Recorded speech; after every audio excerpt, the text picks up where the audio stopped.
Big boss season 9 ఎంత రసవత్తరంగా జరుగుతుందో ప్రత్యేకంగా చెప్పనవసరం లేదు. ఇక ఇందులో భాగంగా వైల్డ్ కార్డ్ కంటెస్టెంట్స్ అడుగుపెట్టిన తర్వాత మరింత రచ్చరచ్చరవుతుందనే చెప్పాలి. ఈ విషయం పక్కన పెడితే ప్రస్తుతం బిగ్ బాస్ హౌస్ లైవ్ లో 7వ వారానికి సంబంధించిన కెప్టెన్సీ కంటెండర్ టాస్క్ జరుగుతుంది. అయితే ఈ టాస్క్ లో భాగంగా వైల్డ్ కార్డ్ కంటెస్టెంట్స్ కి బిగ్ బాస్ బంపర్ ఆఫర్ అయితే ఇచ్చాడు. వాళ్ళందరినీ కూడా నేరుగా కెప్టెన్సీ కంటెండర్గా పాల్గొనొచ్చు అంటూ బిగ్ బాస్ తెలియజేయడంతో వెంటనే వైల్డ్ కార్డ్ కంటెస్టెంట్స్ కి ఆనందానికి అవధులు లేవని చెప్పాలి. అయితే ఓల్డ్ కంటెస్టెంట్స్ కి బిగ్ బాస్ ఒక టాస్క్ పెట్టారు.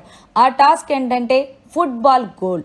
ఇందులో భాగంగా ఈ టాస్క్ లో సుమన్, తనుజ, భరణి, దివ్య, సంజన వీళ్ళ 5గురు పార్టిసిపేట్ చేస్తున్నారు.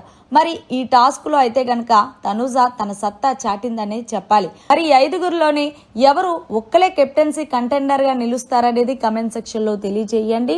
ఏదేమైనా సరే ఈ సీజన్ 9 చాలా అద్భుతంగా ఉందనే చెప్పాలి.